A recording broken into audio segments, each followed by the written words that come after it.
بسم اللہ الرحمن الرحیم۔ گیلانی فورم یوٹیوب چینل میں خوش آمدید۔ آج کی اس ویڈیو میں ہم ذکر کریں گے پیران پیر شیخ عبد القادر جیلانی کی مبارک زندگی، اور آپ کو یہ بھی بتائیں گے کہ امام الاولیاء کی عظمت و شان کیا ہے، آپ کے ابتدائی حالات اور آپ کی پیدائش کہاں ہوئی اور آپ کی پرورش کیسے ہوئی، اور آپ تصوف کے اتنے بڑے منصب پر کیسے فائز ہوئے۔ حضرت شیخ عبد القادر جیلانی ایران کے قصبہ گیلان میں پیدا ہوئے۔ گیلان بغداد سے تقریباً 300 میل دور واقع ہے۔ آپ کے والد ماجد سید ابو صالح موسیٰ اور والدہ ماجدہ ام الخیر فاطمہ تھی۔ آپ کے نانا سید عبداللہ سومئی ایک بزرگ کامل تھے۔ جناب ابو صالح ایک پارسا اور صاحب کشف بزرگ شمار ہوتے تھے۔ آپ کی پھوپھی محترمہ سیدہ عائشہ بھی پاک باز اور صالح خاتون تھی۔ اس طرح حضرت جناب شیخ سید عبد القادر جیلانی کی ولادت تصوف کے ایک ستاروں برے آسمان پر مثل ماہ منیر ہے۔ حضرت شیخ عبد القادر جیلانی کے والد محترم حضرت غوث اعظم کی زندگی کے اوائل برسوں میں ہی انتقال کر گئے تھے، اس لیے جلد ہی آپ کے نانا سید عبداللہ سومی نے اپنے نواسے کی سرپرستی سنبھال لی تھی۔ اس دور میں والدہ ماجدہ بھی آپ پر خصوصی توجہ دیتی رہتی تھی۔ سامعین، یہ وہ دور ہے کہ جب ایران میں سلجوقی سلطان معز الدین ابو الفتح ملک شاہ حکمران تھا۔ ایرانی حکومت بڑی پرشکوہ اور شان و شوکت والی تھی۔ اسی دور میں بغداد کا حاکم المقتدی بامر اللہ بدعت کے شدید خلاف تھا۔ سنت نبوی کو رائج کرنے کے ضمن میں وہ پرخلوص کوششیں کر رہا تھا۔ شیخ عبد القادر جیلانی کی کنیت ابو محمد تھی۔ آپ نے اوائل عمر میں ہی قرآن مجید حفظ کر لیا اور اپنے نانا محترم سے فارسی کی چند اہم درسی کتب بھی پڑھ لی تھیں۔ اس کے ساتھ ساتھ انہوں نے دیگر رائج علوم میں بھی خاص دلچسپی لی اور متعدد کتب کا مطالعہ کیا۔ قصبہ جیلان ایک چھوٹا قصبہ تھا، لیکن قرآن مجید حفظ کرنے کے بعد حضرت جی نے عربی زبان و ادب میں بھی خاصی دلچسپی بڑھائی تھی۔ اس دور میں بغداد ایک بڑا علمی مرکز تھا، اس لیے شوق علم اور ذوق آگاہی سے وہیں جانے کا عزم کر لیا تھا۔ جستجو حق اور علمی پیاس کی سیرابی کے لیے آپ کی والدہ ماجدہ نے بھی انہیں بخوشی جیلان سے بغداد جانے کی اجازت دے دی تھی۔ اس کے ساتھ ساتھ والدہ ماجدہ نے انہیں راست گوئی پر قائم رہنے کی نصیحت کی تھی۔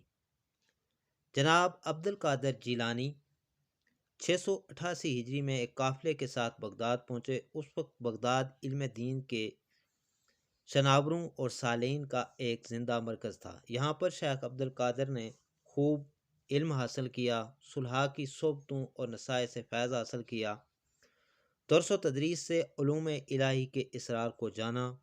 بتایا جاتا ہے کہ آپ نے تحصیل علم، فقہ، ابو الوفا علی بن عقیل حنبلی، ابو الخطاب محفوظ حنبلی، ابو الحسن محمد بن قاضی، ابو یعلا محمد بن حسنین بن محمد الفرا الحنبلی اور قاضی ابو سعید مبارک بن علی الجزوی سے مکمل کی۔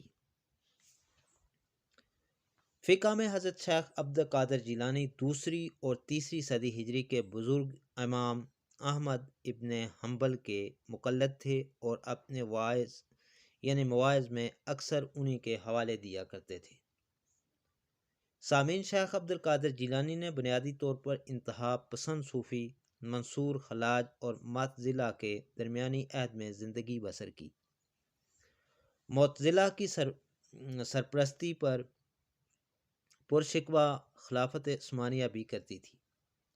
معتزلہ عقائد و تعلیمات کو عقل کی روشنی میں رہنمائی میں پرکھنے پر زور دیتے تھے۔ معتزلہ عقائد کے خلاف امام احمد ابن حنبل ایک بہت بڑی ڈھال بنے رہے۔ شیخ عبد القادر جیلانی بھی اپنی تعلیمات میں امام احمد ابن حنبل کے پیروکار اور انہی کے مشن کو آگے بڑھانے والے تھے۔ اس دور پر آشوب میں کہ جب کرامتیوں نے بھی اسلامی مرکز میں ایک باطنی تحریک کے تحت تباہی پھیلا رکھی تھی، مقامات مقدسہ کو بھی نقصان پہنچایا جانے لگا تھا، لہٰذا یہ ساری شورشیں بھی بجا طور پر حضرت شیخ عبد القادر جیلانی کے سامنے تھیں۔ انہوں نے دینی اور قرآنی بصیرت کی روشنی میں اقلیت پرستی کے خلاف آواز اٹھائی۔ انہوں نے شریعت اور طریقت یعنی روحانیت کے مابین ایک خاص توازن پیدا کرنے کی کوشش کی۔ اس طرح سے انہوں نے فرمایا کہ عقل بذات خود ناکافی اور خود غرض ہوتی ہے، اس لیے ضروری ہے کہ عقل کو وحی کے تابع رکھا جائے۔ اس اعتبار سے حضرت شیخ عبد القادر جیلانی نے چونکہ اجتہادی کام کیا اور یوں انہوں نے دین حق کو ایک تحفظ اور قوت بخشی اور باطل افکار و خیالات کی بے کنی کی، اسی لیے انہیں محی الدین کا لقب بھی دیا گیا۔ شیخ عبد القادر جیلانی کو حضرت امام ابن حجر عسقلانی نے غوث الثقلین قرار دیا۔ آپ بہت بڑے فقیہ، زاہد اور عابد تھے۔ آپ کے دست حق پر لا تعداد لوگوں نے توبہ کی۔ آپ سب سے بڑے غوث اور پیران پیر کے درجے پر متمکن تھے۔ آپ نے قریباً 40 سال تک رشد و ہدایت اور وعظ و نصیحت اور درس و تدریس کا سلسلہ سنبھالے رکھا۔ آپ اپنے مدرسہ عالیہ میں ہمہ وقت عمل اور علم کی دولت لٹاتے رہے۔ اپنی مجالس میں اکثر قرآن کریم کا درس دیا کرتے تھے۔ بتایا جاتا ہے کہ آپ کی مجالس میں حاضرین کی تعداد 70-80 ہزار تک ہوا کرتی تھی۔ خاص و عام آپ سے فیض و برکات حاصل کرتے تھے۔ آپ مستجاب الدعوات تھے، اس لیے آپ سب لوگوں کے بارے میں فرمایا کرتے تھے کہ حضرت غوث الاعظم محبوب سبحانی، قطب ربانی اور غوث الثقلین کے القابات سے بھی مشہور ہے۔ آپ کو امام الاولیاء کا مقام بھی دیا جاتا ہے۔ آپ کے مواعظ حسنہ نے لوگوں میں ایک نئی روح پھونک دی۔ اس طرح سے آپ نے احیاء دین کے لیے گراں قدر تصنیفات سے بھی خلق خدا کو نوازا ہے۔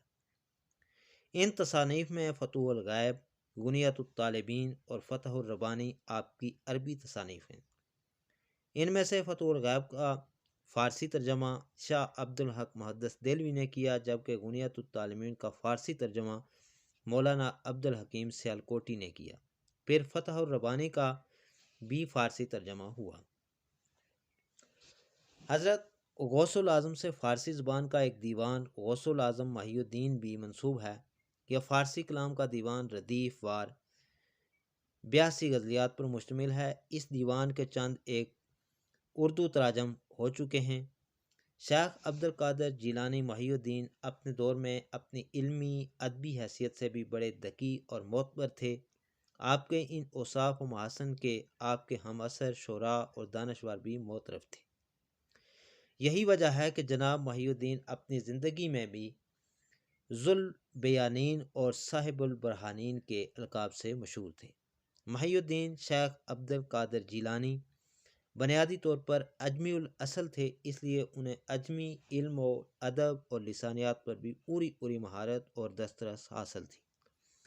آپ علوم صرف و نحو اور پورے فارسی ادبیات پر بھی عبور رکھتے تھے۔ فارسی شاعری اور بالخصوص غزل کی نزاکتوں اور ضروریات کو خوب سمجھتے تھے۔